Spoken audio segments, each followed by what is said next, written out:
Aula de História, tema o liberalismo. É o que vamos trabalhar hoje.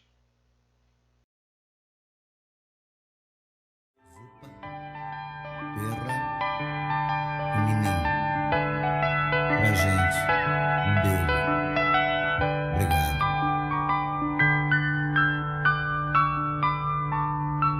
Ontem um menino que brincava me falou, hoje é semente do amanhã. Para não ter medo que esse tempo vai passar, não se desespere, nem pare de sonhar. Nunca se entregue, nasça sempre com as manhãs. Deixe a luz do sol brilhar no céu do seu olhar. Fé na vida, fé no homem, fé no que virá. Nós podemos tudo, nós podemos mais. Vamos lá fazer o que será.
Vamos ouvir e ver um vídeo, uma canção gravada por Gonzaguinha, filho do grande artista, compositor, cantor Luiz Gonzaga. Gonzaguinha tinha esse nome também, Luiz Gonzaga Júnior.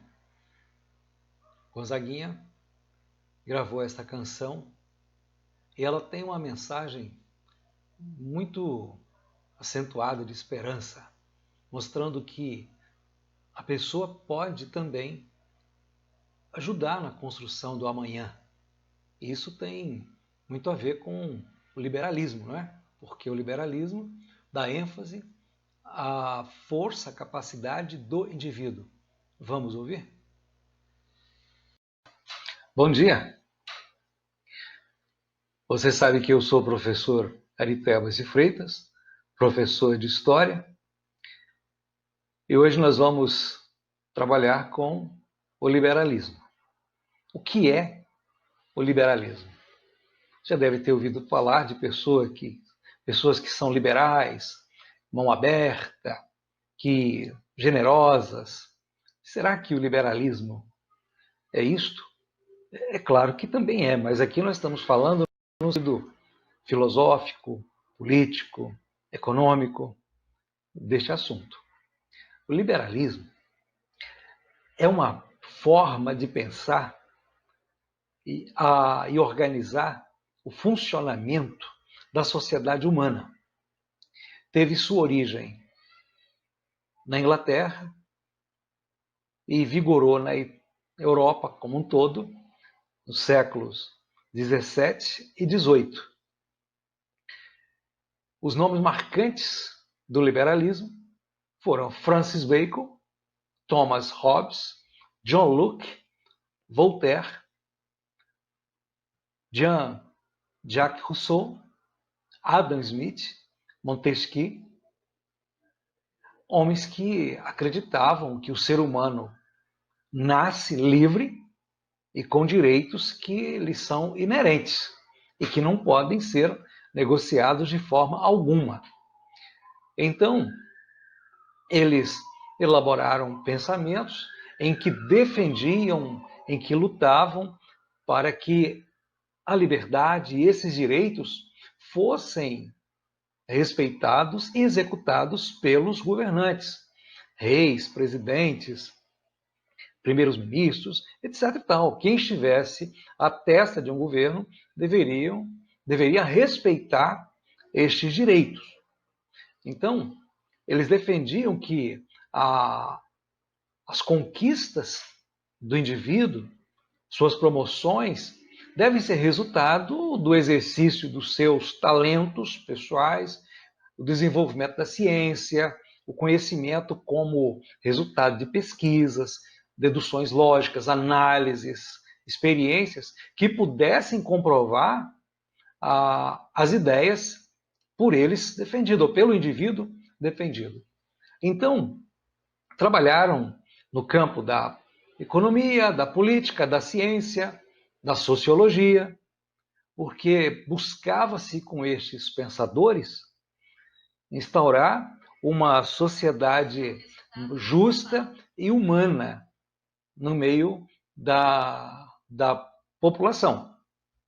Então, a ênfase mais acentuada do liberalismo é a defesa da liberdade do indivíduo, o qual, usando da sua inteligência, da sua razão, do seu labor, procura organizar a administração pública de uma maneira coerente com seu pensamento. Incentiva a iniciativa própria em todas as áreas possíveis da vida. Tem como também objetivo lutar para que o governo interfira o mínimo possível na vida das pessoas, principalmente no que se diz referência ao mercado. Também incentivava-se a luta pela garantia dos direitos do indivíduo, porque no pensamento liberal, o indivíduo tem mais proeminência do que mesmo a coletividade. Entretanto, sabe-se que o indivíduo nasce numa coletividade. A primeira sociedade entre a qual ou na qual o indivíduo cresce, se desenvolve e aprende os rudimentos da vida é a família. A família é uma sociedade humana e é a primeira na qual o ser humano aterriza quando vem a este mundo. Então,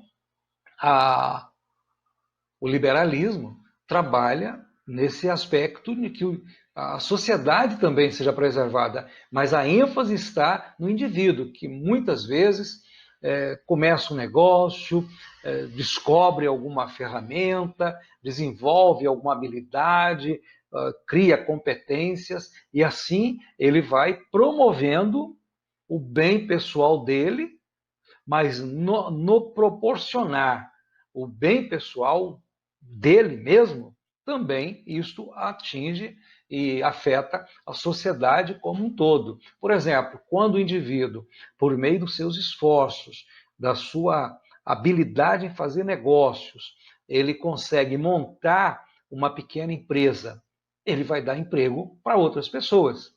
E essas pessoas vão receber salários, vão receber algum incentivo, e esse salário, esse dinheiro vai circular de maneira que a sociedade ao redor dessa empresa também vai ser beneficiada e vai crescer.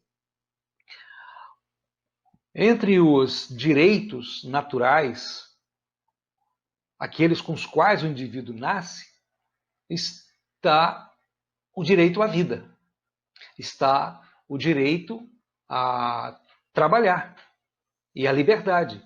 E isto é inegociável. Então, o indivíduo também passa a ter direito à propriedade privada. O Estado não pode impedir que o indivíduo tenha um pedaço de terra, tenha um negócio, tenha a própria vida.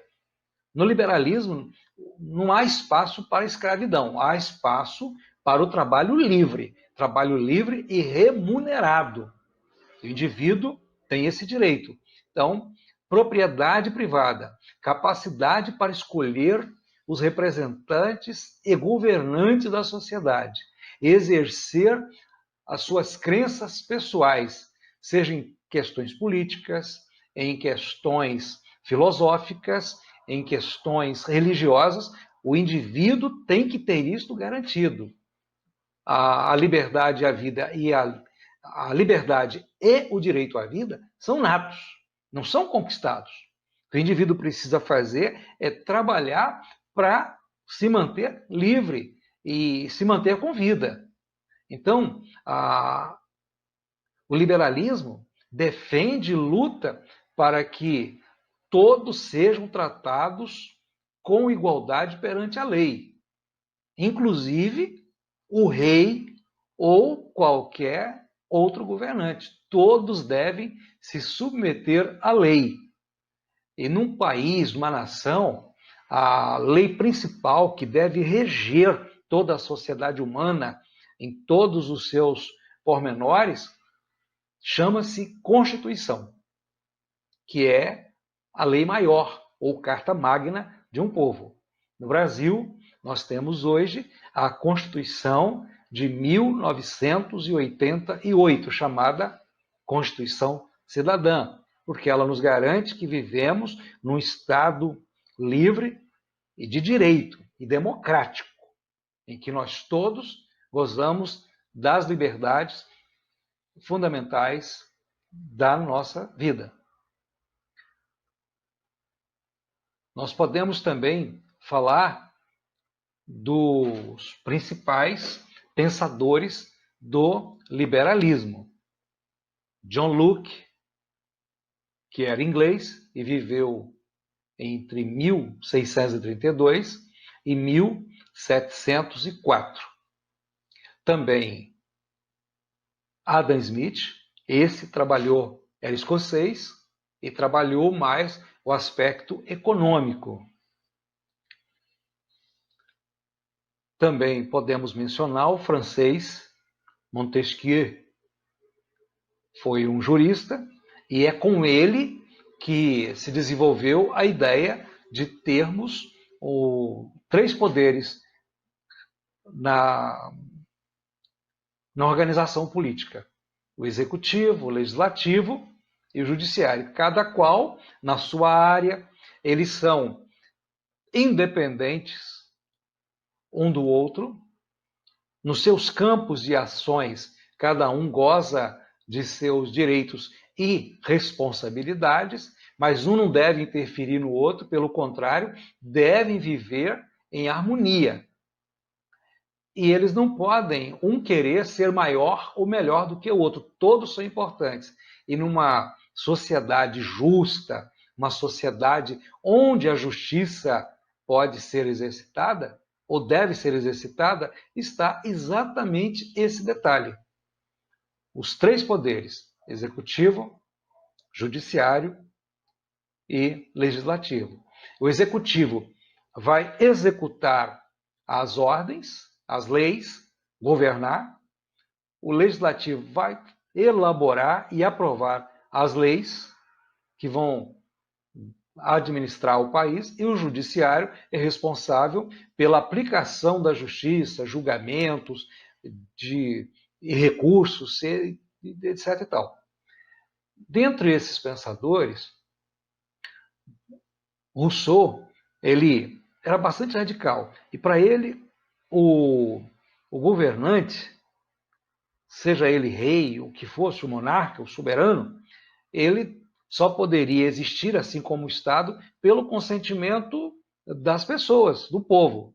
Porque o verdadeiro dono do poder é o povo. E o governante deve governar, deve administrar as coisas públicas, visando o bem de todos. E deve governar de acordo com o pensamento e com a decisão da maioria. A minoria deve ser respeitada.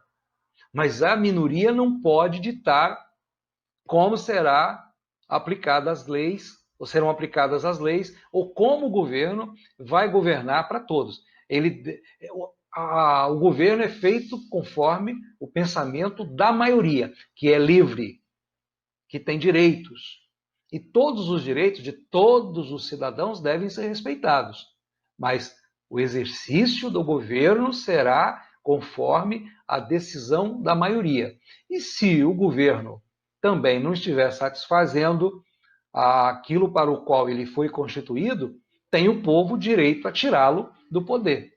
Isso, inclusive, foi usado na Declaração da Independência dos Estados Unidos da América, as 13 colônias, que formaram o que hoje nós conhecemos como Estados Unidos da América. Na sua Declaração de Independência, lá está reconhecido, escrito por Thomas Jefferson, que são direitos inerentes e inalienáveis do homem, do ser humano. Direito à vida, à liberdade e à busca da felicidade. E que um povo tem direito a derrubar do governo aquele governante que não está trabalhando para a realização desses direitos que são naturais do ser humano. Então, nosso pensamento, aliás, o que a nossa posição faz do liberalismo é isso. Liberalismo é a ênfase à liberdade, então é a liberdade do indivíduo, o governo como resultado do consentimento geral de todos e com o propósito de trabalhar, de governar para o bem de todos, não de um grupo ou de um segmento da sociedade. Ainda que, quando surgiu o liberalismo, a ênfase política e econômica estava muito voltada para uma classe social chamada burguesia. Empresários, industriais, grandes comerciantes, donos de navios, etc. e tal.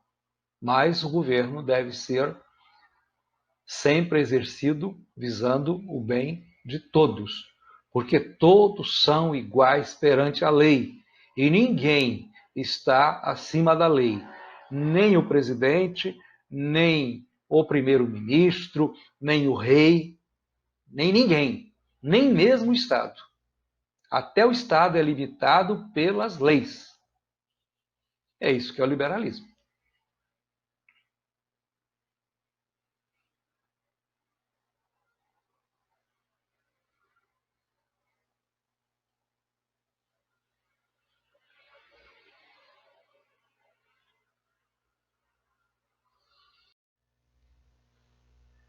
A ênfase mais acentuada do sistema de pensamento liberal é a defesa do indivíduo em tudo que ele faz, porque o liberalismo reconhece e ensina e defende e prega que todos os seres humanos nascem livres na natureza. O que muda isto é alguma forma de opressão por parte de outras pessoas sobre os indivíduos, mas todos são livres para tomarem suas decisões, escolher, inclusive, a forma, modo de governo, governantes, etc. e tal, conforme está aí no texto que você pode ler. Este é John Locke, considerado o pai do liberalismo, sobretudo no seu aspecto político. Inglês, um homem que favorecia muito a classe burguesa e seu pensamento fortaleceu a luta dos burgueses, da burguesia, ricos comerciantes, mercadores, banqueiros, industriais, que estavam lutando para um espaço na sociedade, e com o pensamento de Locke eles conseguiram isto com muita propriedade.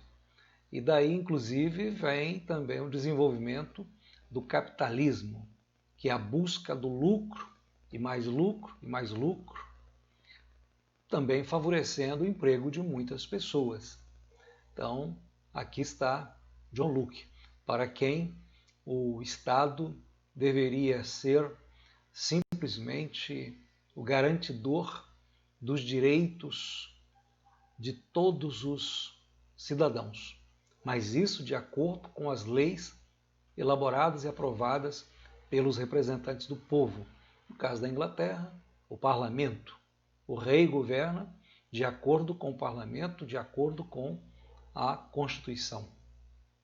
Este é John Locke. Este é o suíço Jean-Jacques Rousseau. Ele acreditava que o ser humano nasce bom, mas a sociedade tem a capacidade de corromper o ser humano. Para ele, o governo existe por uma necessidade extrema. Se não fosse a ambição, a cobiça, a violência dos homens, nem Estado deveria haver. Os homens poderiam viver muito bem sem governo algum, mas como isto, devido à corrupção do gênero humano, é impossível, então é preciso que se tenha um governo organizado. Mas esse governo existe pela vontade do povo para tomar decisões de acordo com as resoluções da maioria. Isto é bastante democrático. A maioria decide aquilo que deve ser exercitado ou exercido em nome da sociedade. Mas esta maioria não pode também desprezar a minoria, porque a minoria também faz parte da sociedade. Montesquieu, francês, é a ele que nós devemos o entendimento de que um Estado bem organizado tem o poder não centralizado em uma única pessoa, no soberano, no rei, o presidente, em quem estiver governando o país. Pelo contrário, o Estado, para ser bem governado, para viver em ordem, precisa ter o poder distribuído em 3 partes: executivo, judiciário e legislativo. Cada um na sua área, mas todos convivendo em harmonia. Do contrário, vira desordem, vira bagunça e complica a vida de todos, dos que governam e dos que são governados. O executivo vai executar, o legislativo vai elaborar as leis que hão de governar a sociedade, e o judiciário irá tratar de aplicar essas leis, de julgar e inclusive julgar recursos.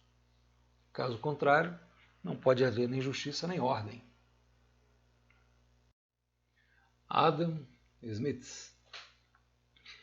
Este cidadão, lá no século XVIII, convivendo com a primeira Revolução Industrial na Inglaterra, sendo um estudioso, filósofo, jurista, um homem inteligente, vendo as novidades da Revolução Industrial, estudou bastante os mecanismos, o funcionamento, escreveu um livro que é famoso, A Riqueza das Nações, entre outros livros que ele escreveu. E, para ele, quanto menos o Estado interferisse no mercado, melhor seria para todos. Porque o indivíduo, trabalhando, empreendendo, aplicando seus recursos, iria ganhar mais e reaplicando, inclusive abrindo frente de trabalho, de emprego para outras pessoas. Ele é considerado o pai do liberalismo econômico.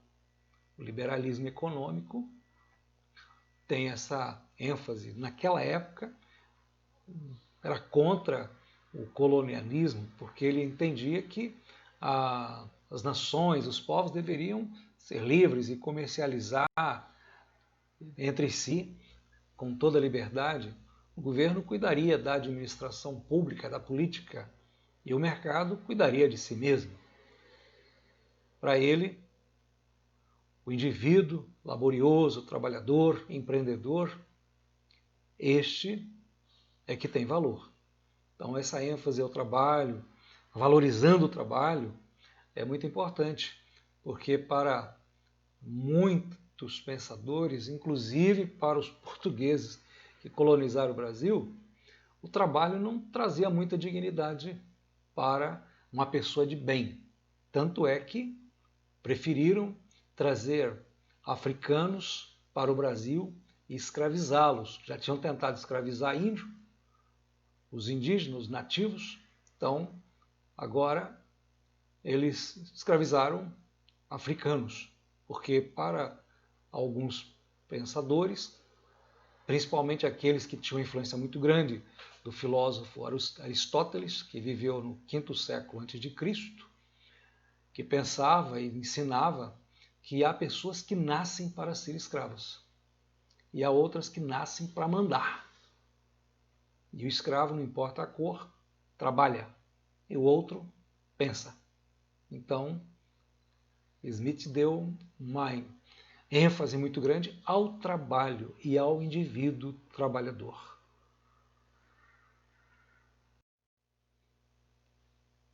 O liberalismo atuou em diversas áreas de ações da sociedade humana daquela época, como até hoje, pois defende a liberdade do indivíduo, defende a sua proeminência em relação à coletividade. Então, agiu o pensamento liberal na política, na economia, nas ações sociais, organização social, pois defendia princípios que mais tarde foram bandeiras da Revolução Francesa: liberdade, igualdade e fraternidade. Todavia, apesar de defender estes direitos como sendo naturais do ser humano, nem todas as pessoas da época puderam usufruir desses direitos. A mulher, por exemplo. A mulher não teve direito ao voto, não teve direito a ser votada. Demorou muitos séculos mesmo, muito tempo para isso acontecer. No Brasil mesmo, a mulher teve direito a exercer um cargo público em 1932. Então, apesar de defender liberdade, igualdade, a gente sabe que o contexto não permitia isto.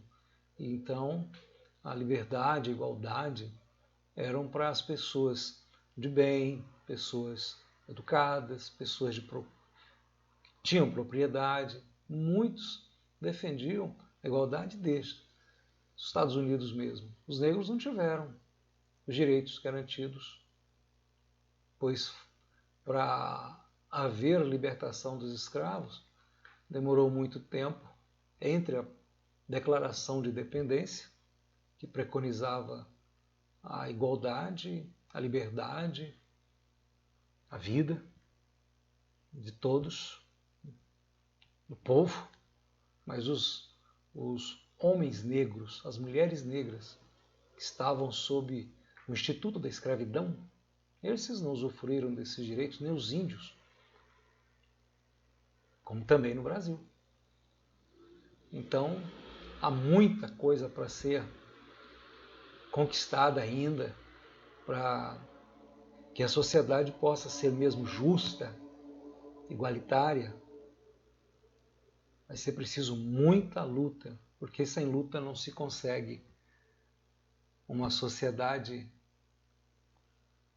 justa, equilibrada, em que as pessoas sejam valorizadas enquanto seres humanos, independente de sexo, de gênero, de condições financeiras, se são analfabetas ou não. Ser humano, todos têm direito e pronto, deve ser assim. Mas a gente sabe que infelizmente não é. Preciso muita luta para que isto seja de fato praticado por todos.